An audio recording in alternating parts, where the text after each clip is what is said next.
Customize change. Can you see me?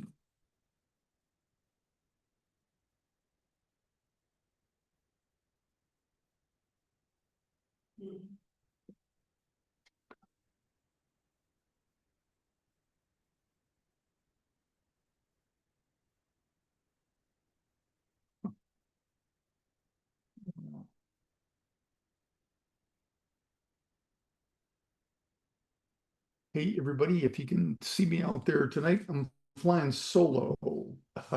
Let me see if anybody's out there watching. Give me a text at 602 315 4602.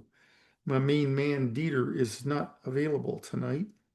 So, so I'll do a little soft shoe and some some tapping, tap dancing here until I hear from somebody out there. 602 315 4602, and that is my uh, personal text.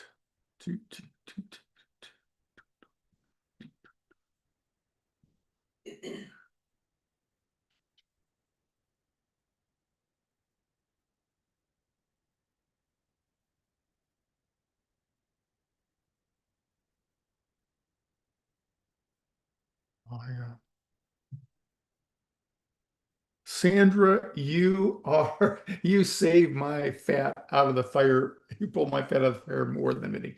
Thank you so much, Sandra. I appreciate that. Yeah, it's there's just no indication here that you're live unless you got somebody that's watching. So thanks for doing all that. So, all right, pretend like I didn't do that other part here.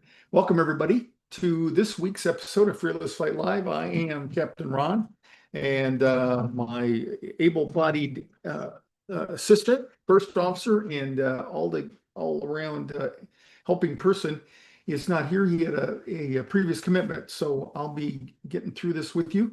And if you do have a comment, and you can call me live if you want to, that would be, or send me a text to that 602 315 4602, and I'll try to answer it. Otherwise, you can put it in the Facebook notes. And if you're watching me either on YouTube or Facebook, you can leave a comment there. We'd love you to leave a comment anyway, and whether you're watching it live or the replay. So without further ado, let me get into tonight's show. I'm going to share my slides with you. And I better do this, number 2. Okay. Doesn't look like what we want. Okay. Well, welcome to another episode of Fearless Flight Live. I am Captain Ron, and I'm so glad you're here with us tonight, whether you're tuning in live or whether you're watching the replay, or joining us for the very first time. And you've probably seen the headlines. Am I popped up over there? No. Okay.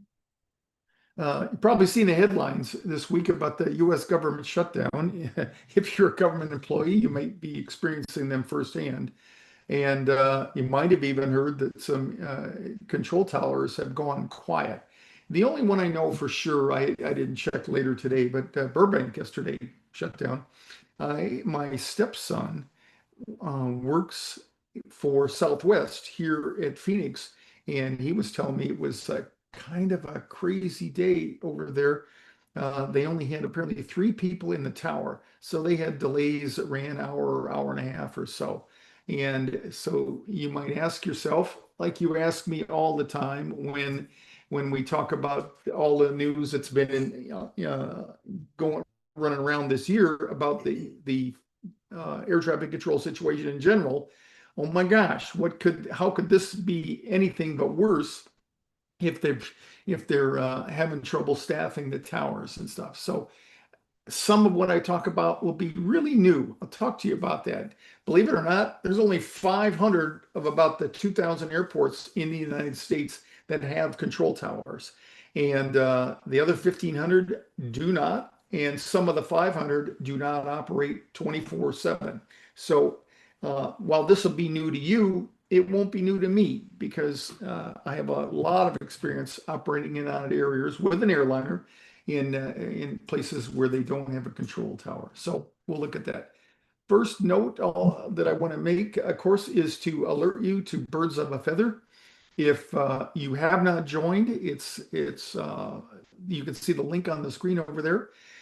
Feel free to go over there. It's free and it's a great place to connect with other people and who have the same issues that you do. And leave a note, leave a comment, tell us where you're from and what's going on in your life. Speaking of birds of a feather, I had a great experience just today. I looked over, I usually take a little walk through the Facebook post over there, and I saw one from our good friend and fearless flyer right now, John Eliaf. And he wrote, well, I wanted to do this before we dive into anything else tonight, since it does relate to the Birds of a Feather community. This week, John made a post that actually just today, like I said, what progress looks like on this journey. He wrote, "Sad day today. I was supposed to fly from Denver to Brisbane, Australia for work, but the trip got postponed.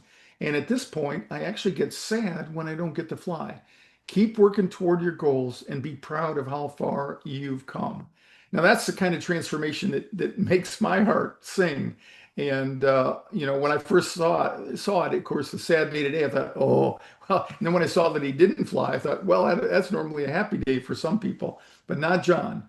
And John went from feeling anxious about flying to actually missing it, and that's the power of connection, community, and practice. So if you haven't joined our Birds of a Feather group yet, this is your sign, and it's free, it's supportive, and it's where you'll find people who get it and get you, and they will cheer you on every step of the way. Tonight, as I mentioned, we're going to talk about a timely topic, how do you fly out there without a tower? What happens when the government shuts down and it affects aviation? We'll look at how we keep airplanes in the air, and we'll share updates on the upcoming Clear for Takeoff 101 class this Saturday for anyone who might be in the LA area out there. And I'll give you the latest update on our practice flight on October 25th, our Clear for Takeoff 301 graduation flight. So what happens when the government shuts down and they actually don't have enough staffing to actually run the tower? And the tower runs two primary operations. If you have an operating control tower, you have a group up there in the tower. Part of those folks run ground control at a big airport like Phoenix. Part of them run the actual takeoff and landing, controlling traffic, landing and going out of the airport. And then there's another group that handle clearance delivery, because every airliner has to have a clearance, an IFR clearance, an instrument flight rules clearance, before they can take off. So if in the case like Burbank yesterday, I couldn't find anybody that actually experienced that. I'm getting too old to have people out there working every day, and the few people I know weren't working yesterday when that happened. But I'll give you some hopefully really interesting information about that. So what do you think? Send me a text if you got one. What do you think when the tower shuts down, like yesterday at Burbank? They're normally operating 24/7. And as a pilot, you get in the airplane, you get close to your departure time. Usually, the first officer calls up and gets a clearance, and then shortly after that, you get everybody boarded. You call ground; they give you clearance to push back. Ground control controls you while you taxi out to the active runway, and then just before you take off, you switch over to tower and you wait there for takeoff clearance. And they coordinate between you and air traffic control, TRACON, the traffic control agency that's going to pick you up as soon as you get airborne there. But tonight, what you're going to see, it's a powerful truth. It's not one that we like to have to put into action, but one that reveals that when you have something like this that goes on, it's not chaotic. It might be not as irregular as you want, but it's you hopefully you'll get confidence that it's happening out there. Let's see. Sandra wrote, thank you, Sandra. It's dangerous to fly. Is it dangerous to fly with fewer controllers? I'm going on the 14th. Tell you what, Sandra, I'll let you know on this week because I'm going over to Burbank on the 9th. So we'll see what happens over there. And I will have a chance to talk to the station there, the folks that work there, to see what it was like for them. But let me assure you that you can take off without a controller. So let's move into this. So uncontrolled airport. Okay, that's what you've got when you have an airport that does not have an open tower. And the word uncontrol, oops, let me see. I gotta check my comments here. Well, she's okay. Well, I'll answer this in just a minute. Can't remember. Oh, Katie. I want to shout out to Katie. She just said she flew for the first time in over 30 years. Thanks to you. Well, you did all the heavy lifting, Katie, but thanks for that. I appreciate that. And if you want to throw another comment in there, Katie, see, we've been in this for about a week, so I don't know whether you were affected by that. Not but if you had any experiences with the controllers or the airport traffic delays or anything like that, let me know. So, like I said before, about 20,000 airports in the U.S. operate without a control tower in operation, and that's called an uncontrolled airport. And I used to do that in the early part of my career. I was flying for the original Frontier Airlines, and we flew up into some of the most beautiful country in the world, up in the Northwest, Montana, Wyoming, places like Jackson Hole, just gorgeous places. And some of those airports were uncontrolled. And what you do is there are some rules that go along with that. And these procedures are taught to everybody. So I was introduced to these procedures not when I was in the airlines, but when I first began to fly. Now I had the luxury of learning how to fly in the military, and for that reason, I always had control towers that were in operation. But throughout my career, and when I would fly as a private citizen, go out and run an airplane, I often flew into out of some airports that didn't have an operating control tower there. And whether you're flying a small Cessna or a commercial jet, everybody knows how to enter, fly, and leave the airport environment safely without a tower. So when you hear that a major airport like Burbank temporarily became uncontrolled due to this government shutdown right now, it doesn't mean chaos. It means that the airport simply switches to the same proven system that pilots already use at thousands of other airports, including airliners. If you fly, for example, on SkyWest, you will often serve airports that may be not open 24/7. They have a limited amount of operating hours during the day, or they may be uncontrolled. And there, again, like I said, you think of it like a well-rehearsed dance. Everybody knows what they're supposed to do. Everybody communicates clearly, and the choreography keeps everyone flowing smoothly. And that's what makes flying so safe and predictable, with or without a tower. Now, I'm not going to tell you, I'll talk about some of the possible pitfalls here when we get done. But this happens every day, and even with commercial airliners. So, matter of fact, when you go into some airports, if you go in there after dark, there is a system. They would have lights, but the lights go out after a while to save energy. And so when you go in there, there's a certain you go on the local frequency and you click a certain sequence, and you can get the airport lights to come up and with varying levels of intensity. So that's something you probably didn't know as well. And I've done that in an airliner, because sometimes you're operating there after dark. Uh, to- to- I got a comment there. It says these controllers, if not paid, will be doing Uber on the side and be exhausted and tired. Well, I imagine that may be some truth out of that. I did see today that the Department of Transportation, Sean Duffy, he's hoping that they won't get other jobs. So we'll see how that works out. So what is an uncontrolled airport? It's an airport without an operating control tower. And pilots, we as pilots self-coordinate using radio and visual procedures. And most U.S. airports are uncontrolled daily, like I said before.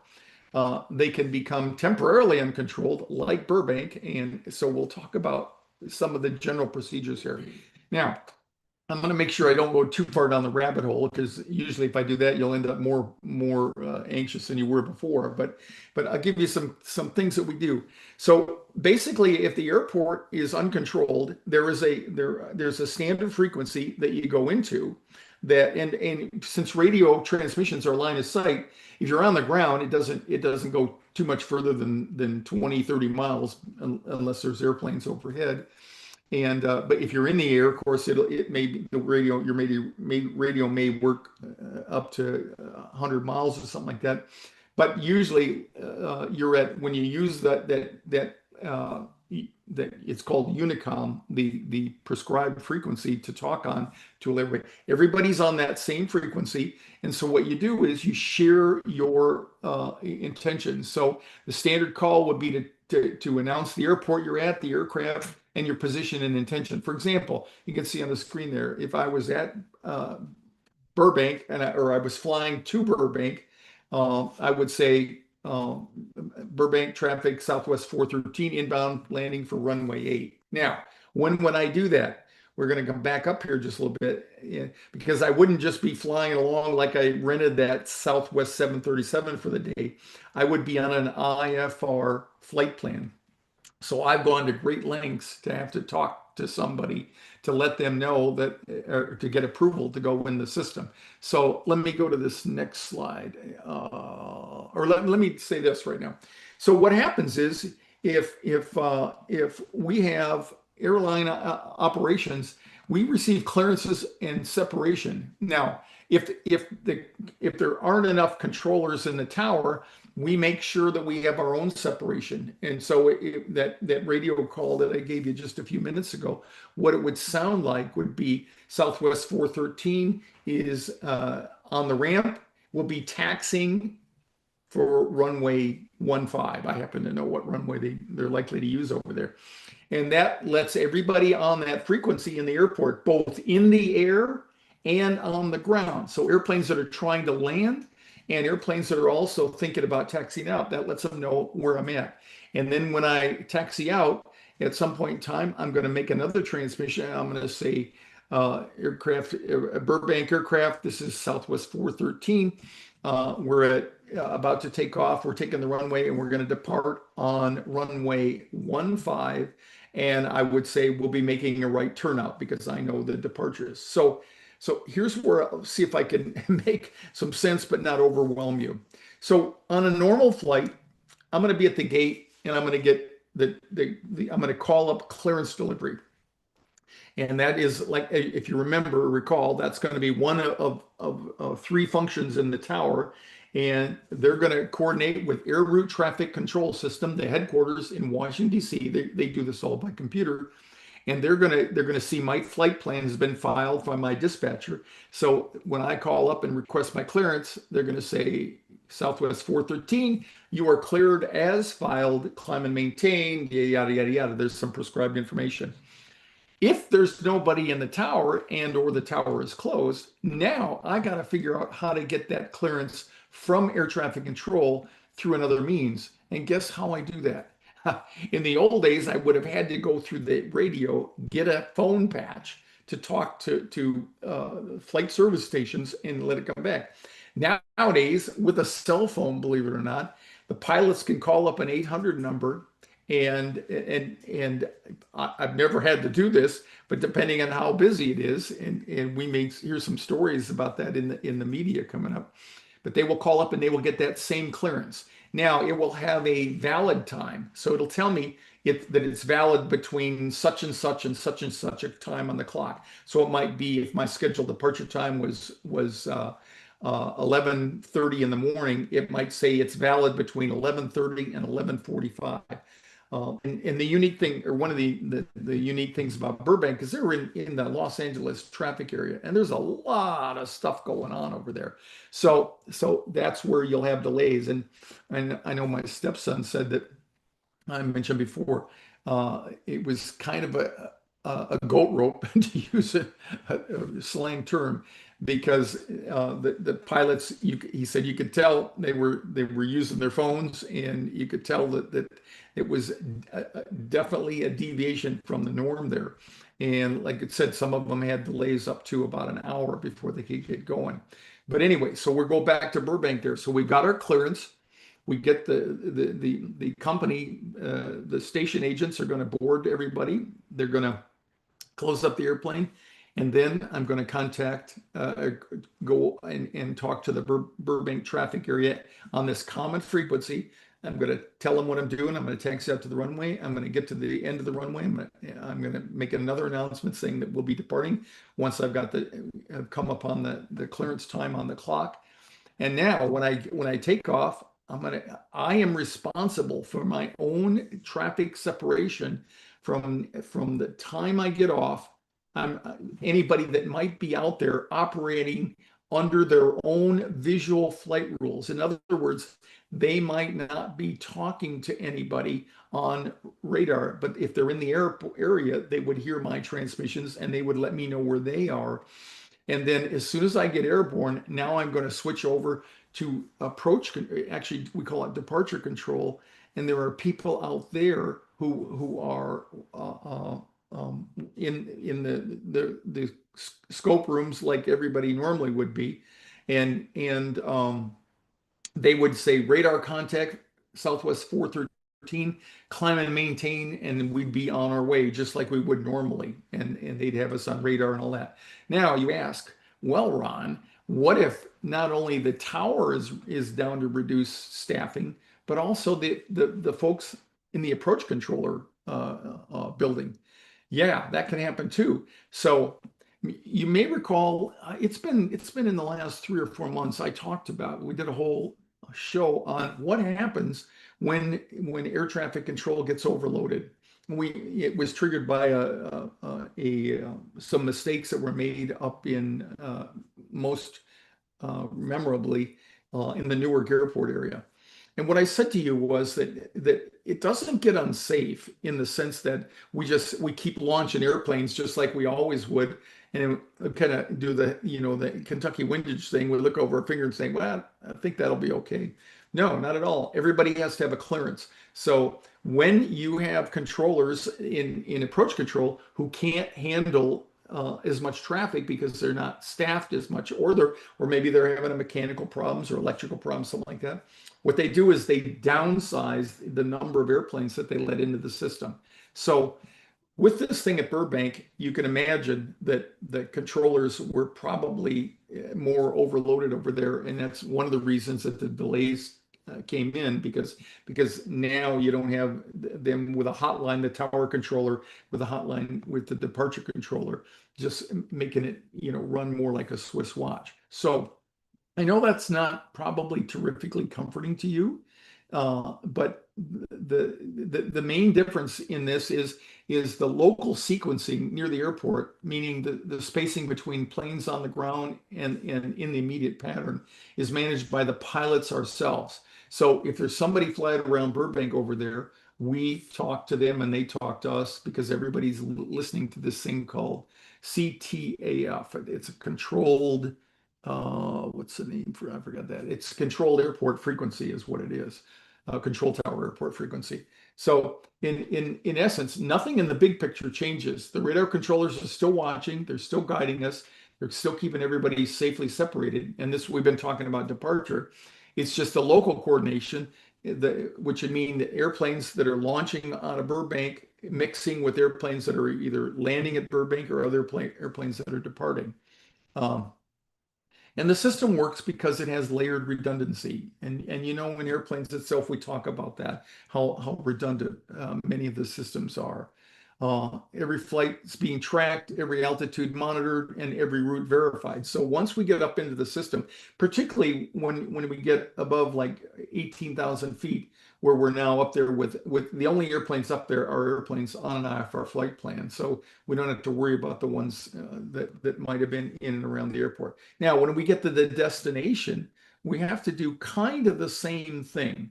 And that is when we're talking to the controller all the way down, and he's gonna drop us off at a certain point. And what he's gonna say is radar service terminated, switch to advisory frequency. So if the tower that we're landing at, in this case, let's say we were coming into Burbank, the tower we're landing at didn't have an operating tower as well, we would then go in and we would land and we would switch off of the last air traffic control frequency we had, and we would switch over to that common tower airport facility or frequency, that CTAF. And so it would be the same thing in reverse. We'd say Burbank traffic, this is Southwest Flight 413. I'm 10 miles to the northeast and I'm landing. And then as you got closer, you'd say I'm 5 miles. And then you'd say I'm planning to shoot left traffic for runway 8. And then we would position ourselves in what's called a standard airport traffic pattern. Now, these typically are, you can see here, there's an airplane. This is on downwind. Pretending he's going the other way. My draftsman here, ChatGPT drew it the wrong way. So this is an airplane. Let's say we're coming in to land. So we're going to come in. Let's say we're coming in from out here somewhere where it says left-handed traffic pattern. That is a standard traffic pattern. So what we do is we enter what's called the downwind. You can see that written right here.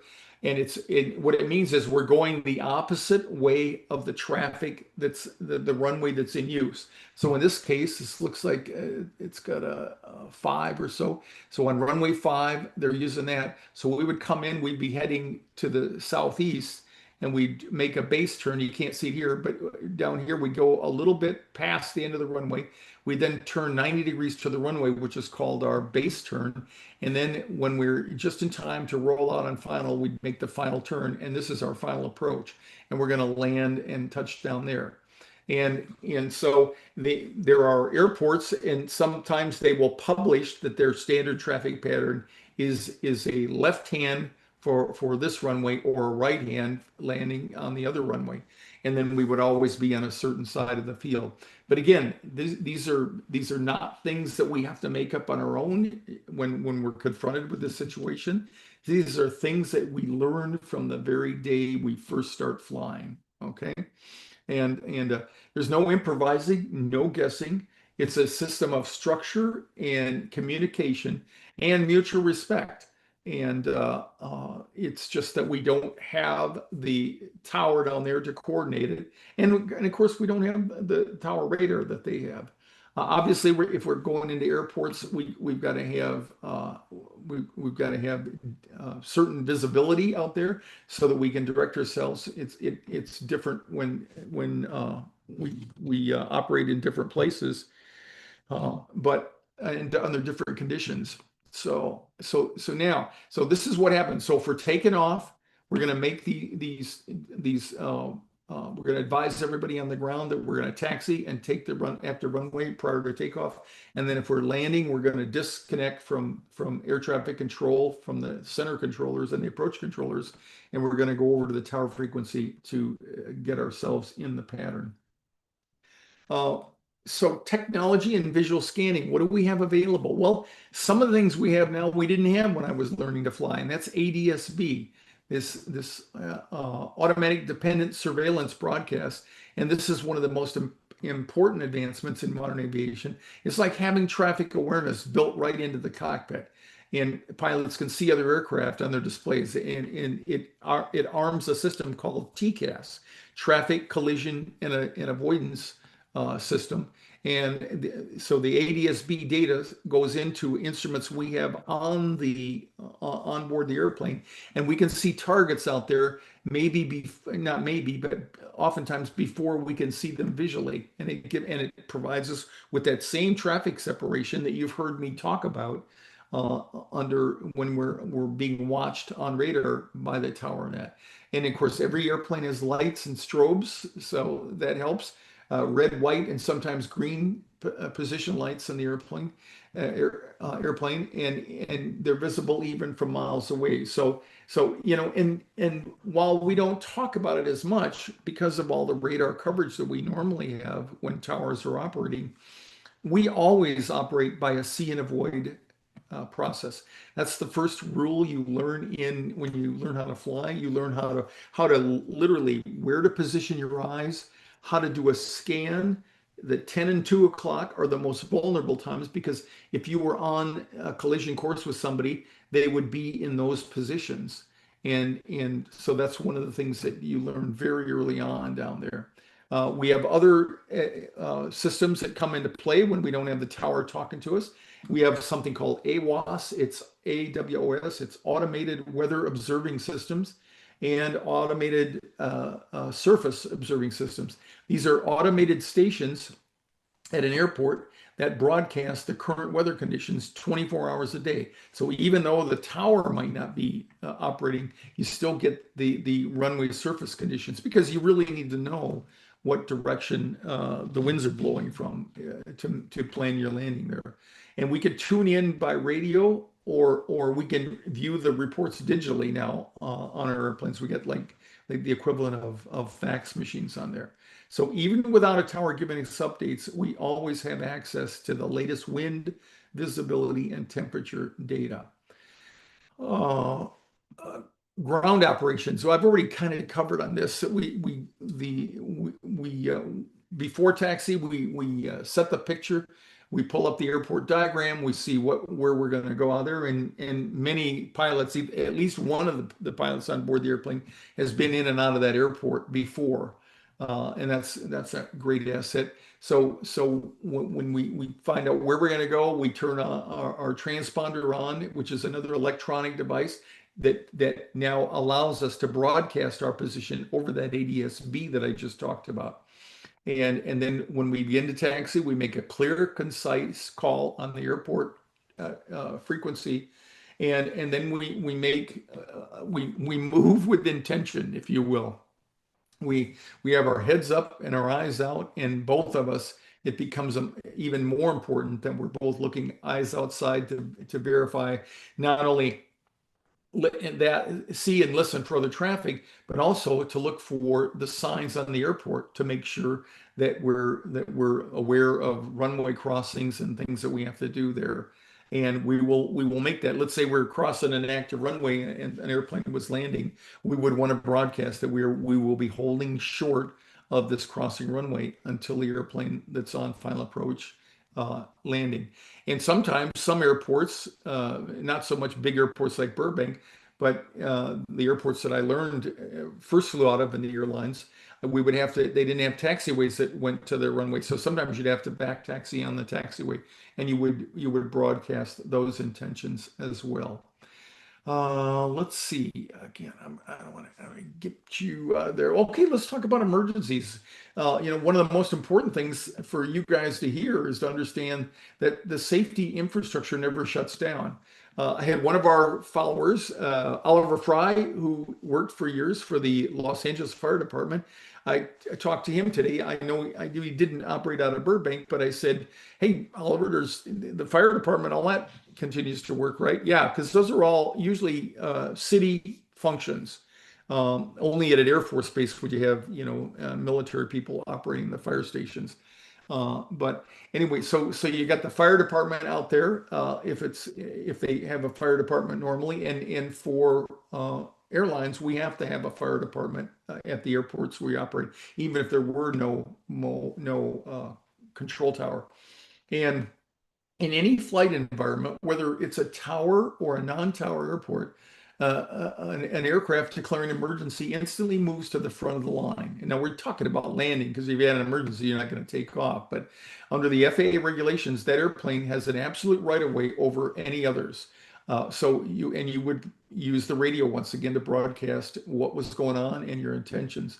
And every other pilot or any other pilot in the area would understand that and would immediately give away if there was any conflict to let them have priority. You would declare an emergency on that controlled, that unanimous frequency, if you would, the same one that you would use for coordinating your otherwise traffic out there. And if possible, you'd also contact the nearest radar controller. For example, if someone was coming into Burbank, they'd already be talking to SoCal Approach out there, and they would advise them, and those controllers, just like the tower, could advise the fire department on the ground at Burbank that you want them standing by, which is what we would do in things like that. And the radar controllers, again, without the tower, the radar controllers is hopefully still operating, and they continue to track, separate, and assist aircraft in real time, just like you would under any ordinary day. And the thing I want to reassure you with is that there is such a big safety infrastructure, like fire and rescue, and it stays in place even when the tower is closed. So it's a temporary change in communication, not a change in safety awareness. Let's say just a little bit about one of the most reassuring aspects of aviation, and that is the professionalism and the discipline that defines every pilot out there. And this is uniform throughout the world. We've got the FAA that regulates our operation, the National Transportation Safety Board, who makes recommendations, but we're part of the larger world organization, ICAO, the International Civil Aviation Organization, which kind of does the same role as the FAA, only on a global basis.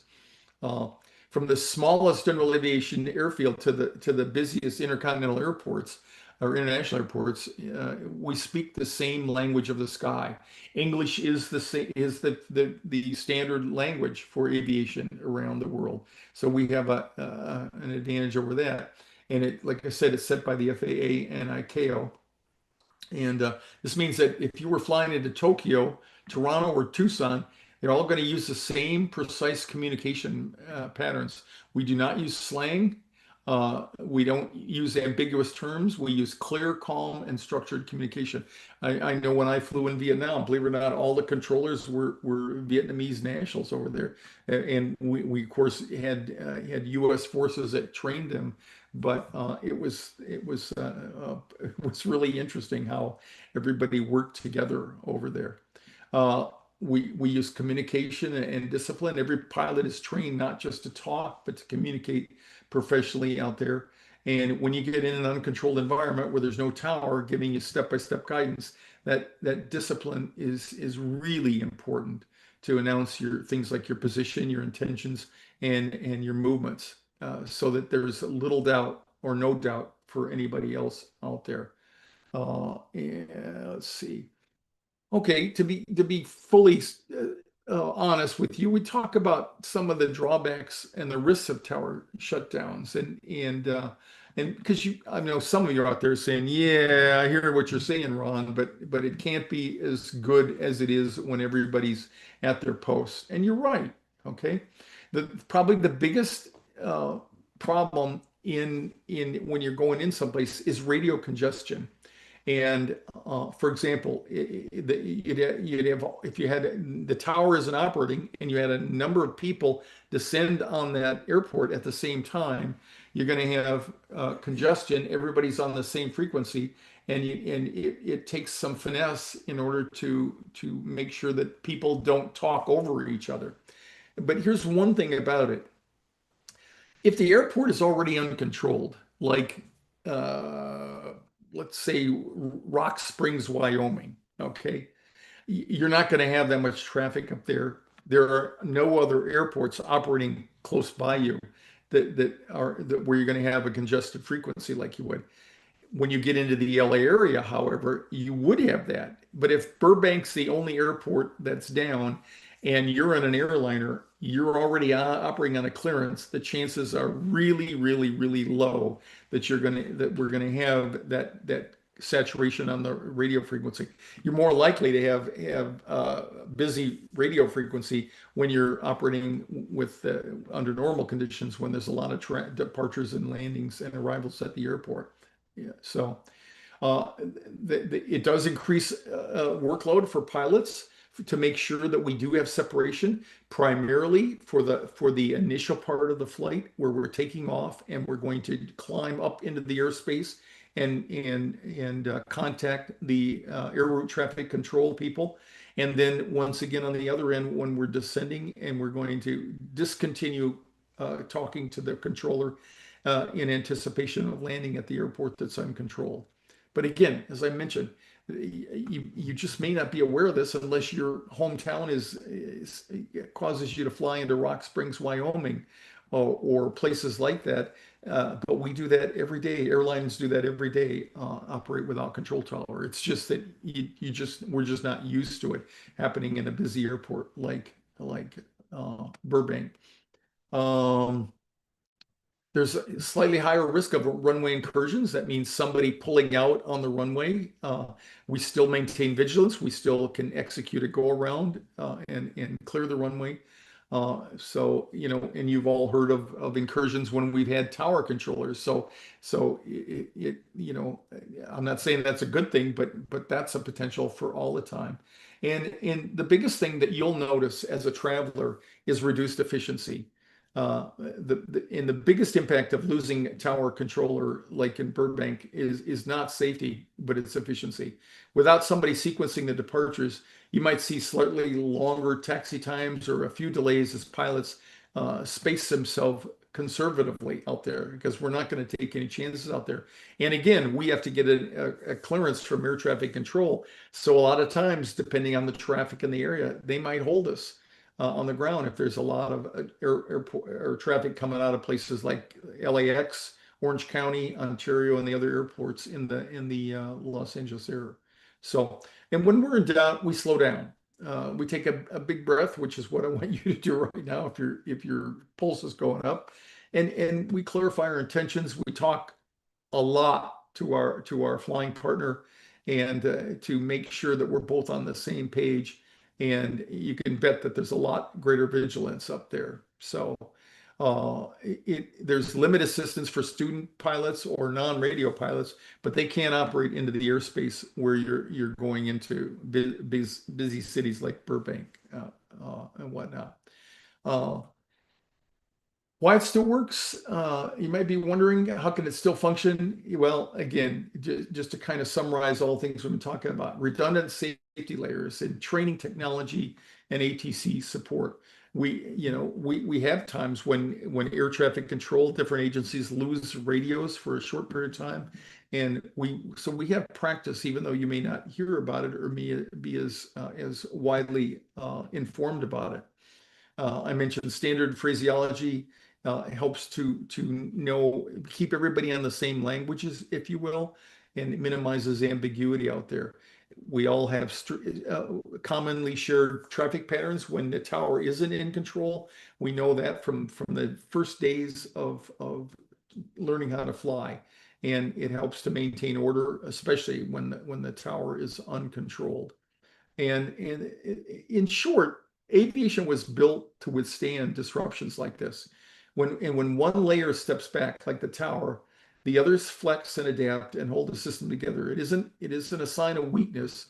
It's a demonstration of aviation resilience. And while me as much as you probably, we don't like to see when especially the way we're getting here with the government funding being the reason that the Burbank folks, the tower and the folks in the Burbank tower decided that they couldn't sufficiently and safely staff it.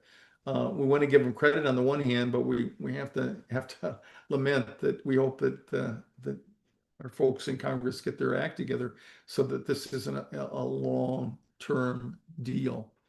And I want to remind you that all to bring all this together, because if you're someone who gets anxious about flying, this is really where the message hits home. The term uncontrolled airport, which you'll hear in the news, it might sound scary, but it doesn't mean unsafe. It means flexible. And it simply means that the system is working under a different layer of control, and that's distributed between the pilots and the air traffic controllers and the technology that connects us to each other. And think of it this way: instead of one person in a tower giving directions and everyone following the same sheet of music, the rhythm doesn't stop. It just shifts the instruments there. So uh, I don't want to tell you it's nothing to be concerned about, but I will tell you, like so much in aviation, you don't have to worry about it, because it's there's a system out there to take care of this. And when a control tower temporarily closes, it can create a small ripple in efficiency of a few extra minutes of coordination here and there, but it still never compromises safety. It just means that things are operating under a different set of rules. And the structure of aviation is, like I said, it's built on layers of reliability. And the procedures don't vanish when a tower closes. They remain standardized practice, and we execute them with the same professionalism that we do under normal circumstances. And whether it's a small general aviation airport, as I mentioned, that's the norm for them, or a busy airport in a regional hub, those standards never change. So I hope that helps a little bit to put your hearts at ease tonight. And if you have any questions, let me check through and see if anybody else has written me here. Sandra's been on there. Okay. Will they be delayed or canceled due to less controllers? The airlines make the decisions, Sandra, whether they're going to cancel them or not. Most often they'll try to delay it, because not only do they have your flight to get out, but that airplane is going to be needed somewhere else at your destination for a follow-up flight later that day. So, and you said here, my friend flew in Dulles today to LAX without an issue. Yeah, yeah. She mentioned the comment about Uber, and can LAX or Dulles have zero controllers? I I don't think it's ever a zero. That it's like, like in Phoenix, they had three there, and so they're severely shortly staffed with that. But I can't say one way or the other, but I can't imagine, if nobody shows up in LAX, it's going to be game over. Because there's just too much traffic out there. I have a good friend that flies the 777, which is a big airplane. I can't imagine a 777 operating out of LA talking to airplanes in the pattern like they were operating a Cessna 172. So he's about to retire. He's got two more flights coming up. So I told him to let me know what happens on his next trip, if he has, as he operates under any reduced circumstances. So hopefully they'll get this over, and we'll get back to normal. And this didn't help the staffing problems that they've been to train, because they're not training right now either, as I understand. So, all right, moving on. So 101, Clear for Takeoff 101, coming up this weekend, October 11th, over in Burbank, ironically. So I'll have some firsthand experience with this next Tuesday when I come to work. And for any of you that are going to be out there with me attending the class, I'll have some stories there, hopefully some uneventful stories there. And I say this to people, imagine you're walking in the airport, the sights, the sounds, the energy, but this time you're calm and in control. That's what you're going to experience if you do have the opportunity to come and join us this Saturday over at in Valencia, north of the Burbank Airport, October 11th. We're going to meet at 10 o'clock, and we're going to go until 1.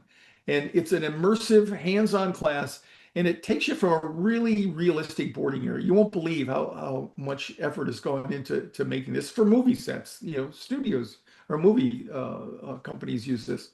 And we got so we spend some of the time in the boarding area, and the rest of the time on a wide body airplane mock-up. just like the ones that you see in Hollywood films. And matter of fact, a couple of Hollywood films have been made in this studio. And I'll be over there. I'll be leading you. And I got 45 years of experience. And we'll talk about proven tools you can use to manage your anxiety. So it'll help build your confidence and help you reclaim your freedom to fly. It's time to take that first courageous step if you haven't done this and get cleared for takeoff. And then some of you, hopefully, both over there and in Phoenix, will be joining us for our Clear for Takeoff 301 flight class. Hopefully by the 25th of this month, October 25th, we will have gotten the government back to work and we'll be through this. But this is a supervised practice flight.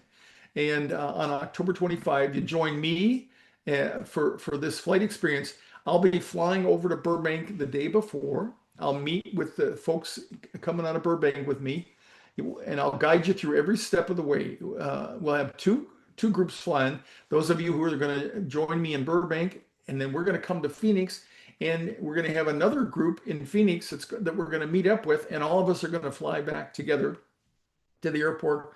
We have a little bit of a fun mini party celebrating for the folks that just got done from Burbank, and we'll debrief and you'll meet some new friends, and it just changes your life. So I hope, again, if you've been thinking about getting back in the air, this is a great opportunity. It's a community that you'll never forget. And like I said, I'll be accompanying people on both legs there.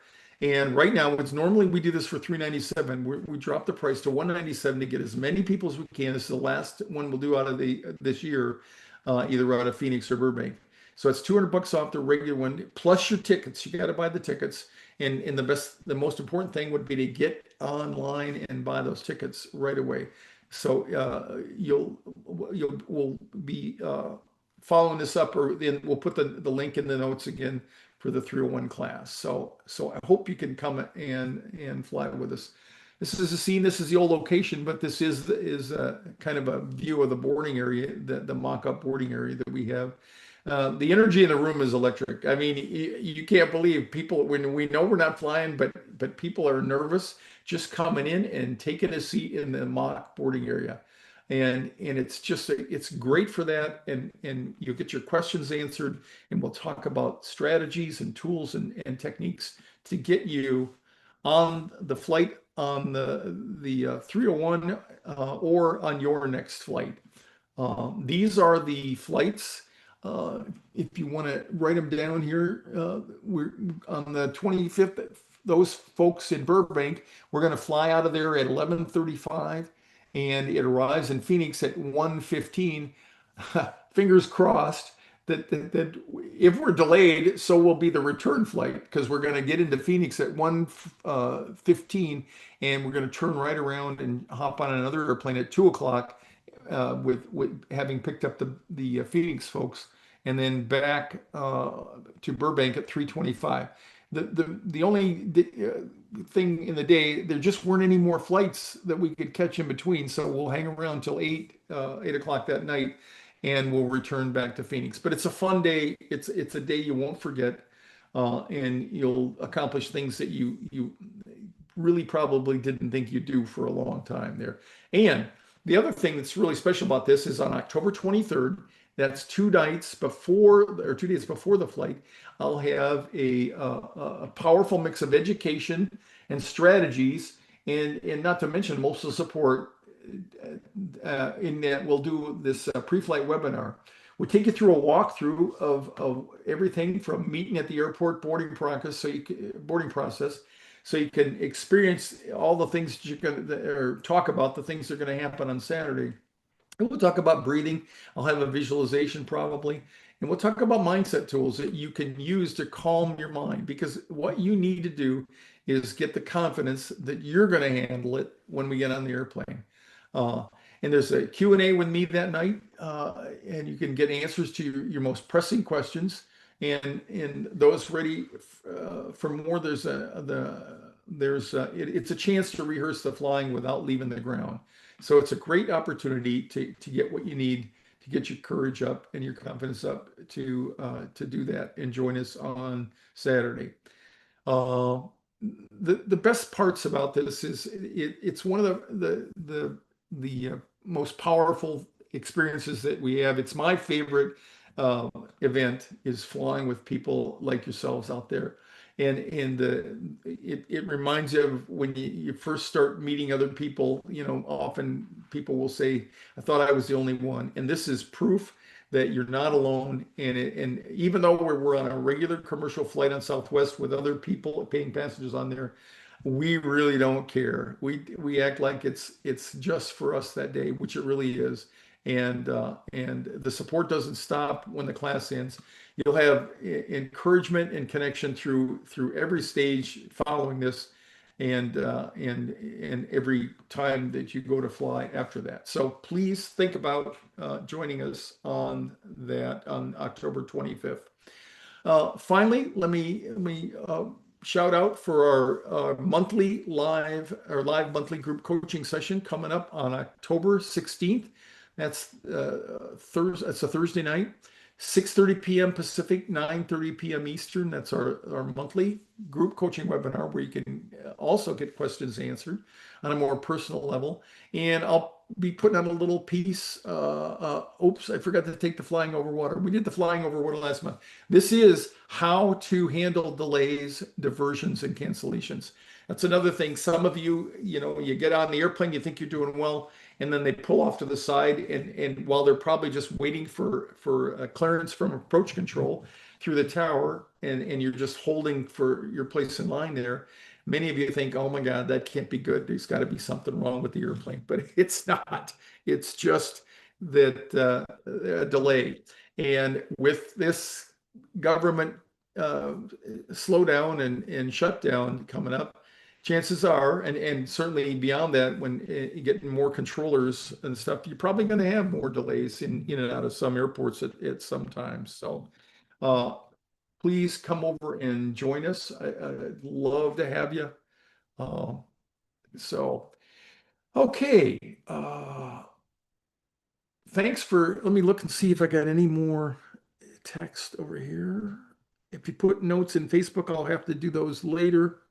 I don't see any right now, but thanks so much for joining us, me tonight again on Fearless Flight Live. I am Captain Ron. I'm going to be here with you every week, and I want to remind you that every time you show up, uh, you're taking one more step towards getting over your fear and towards freedom. So keep practicing, keep believing, and don't be afraid to get out there and fly. We'll see you right back here next week, same time, same place, helping you take the fear out of flying one flight at a time. So thanks a lot, everybody.